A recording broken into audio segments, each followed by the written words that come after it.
Darkest Dungeon 2 has just come out. Out of nowhere, for that matter, and while everybody's clamoring to get to it, which I don't blame them, before we just run off and do that, as a Christian, I want to show my appreciation for the first game in this series and maybe give a little bit of feedback as to what's all the hubbub about this second game in the franchise.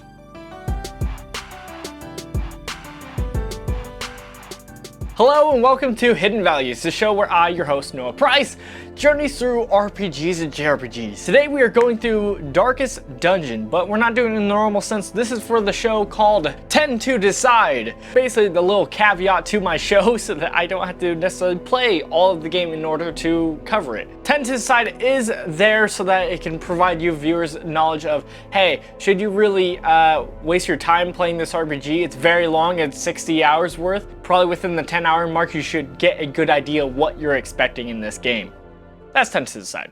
But yes, today we are going through Darkest Dungeon, a great roguelike. Yes, on screen you can already see that I have already put in more than 10 hours in this game, and that's because I love this game. This game's great. It's an amazing roguelike. But you might be asking, what is Darkest Dungeon? I'm glad you asked. Darkest Dungeon is a challenging gothic roguelike turn-based RPG about the psychological stresses of adventuring. Recruit, train, and lead a team of flawed heroes against unimaginable horrors, stress, disease, and the ever-encroaching dark. Wow. But then you might be asking, what's a roguelike?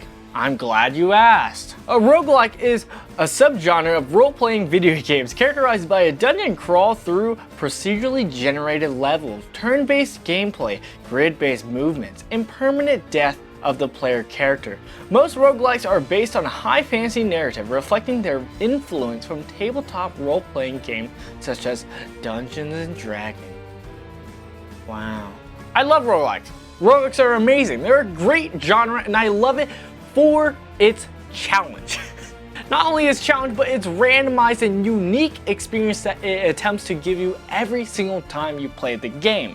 The whole point of it is that you are starting with not permanent items compared to other RPGs where you will slowly make a progression and you'll have equipment or stats that will stay permanent. That will not happen. If you die, there is permadeath. So once you die, you have to start all the way back over. The whole appeal of roguelikes is that every single time you try to play the game, it is unique. And this is amazing, and I have to say, Darkest Dungeon takes a slightly different approach than what I'm used to with the roguelike genre. Typically in roguelike genre, you only have a few characters, maybe 4 or 5, if you're lucky, who are different and diverse from each other. And that's if you're lucky. Some roguelikes don't even do that. But in this game provides a party-based system with many different characters because you're gonna need them because they're probably gonna die. On top of Darkest Dungeon being so dark, I mean, it's in the name of the game. I mean, it has very horrific creatures in it. Yes, the themes in it are very dark or somber, you may say. But on top of that, not only is it dark, but it's also very hard and challenging. But what I love about the challenge in this game is it really feeds into the main theme of this game. Honestly, I have to say this game's story is basically hope against hopelessness. A overwhelmingness of hopelessness, you may say. The main gameplay of this game is taking a party of characters, your crew, your people, and sending them through a dungeon. But the main mechanic that makes this game unique that doesn't have it in any other game is its fear factor. Not the show, obviously not the show. But yes, there is a fear mechanic in this game, and as fear grows through the dungeon, just crawling through it and having it be dark, or through facing creatures, or through the battle not going your way, you will be generating fear. And there is a threshold where once that happens, there's a choice to be made. This is the moment in any character arc of deciding, are you gonna step up to the plate and grow and take responsibility and become the hero?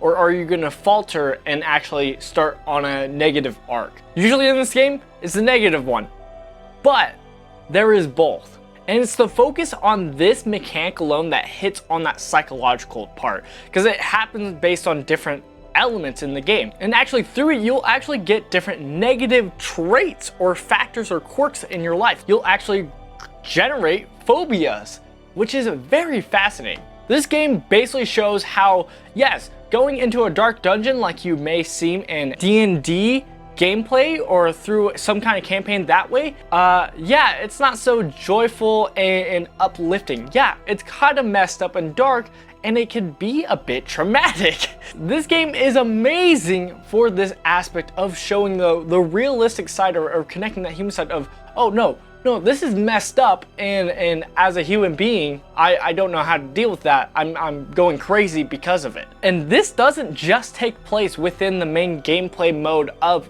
crawling through the dungeon.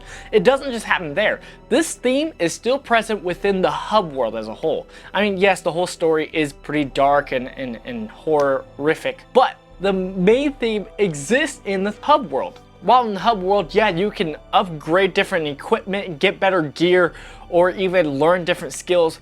The major thing you can do in your hub world is deal with that fear or that trauma. And this is through different medical doctors who will actually deal with certain kind of diseases that you could get in the game, or through maybe even spending time in the church and praying and asking God and trying to have faith in the matter. While I don't really fully believe and follow with the whole whipping ourselves, I don't really follow that doctrine, but the other side of it is even so much more clear because it's so raw with actual real life of what people may do with trauma. Well, the game does give options to deal with fear and stress and trauma through medical care and even through the faith of religion. The biggest one is also just drinking. Just going to the bar and either gambling, drinking, or even using sex. And this instantly made me think of, well, simply the military. I've heard countless stories of men who, to deal with the traumatic events of war and death and killing, they simply went through just drinking or just following sex, just needlessly, to forget and somehow try to disconnect from that sad reality.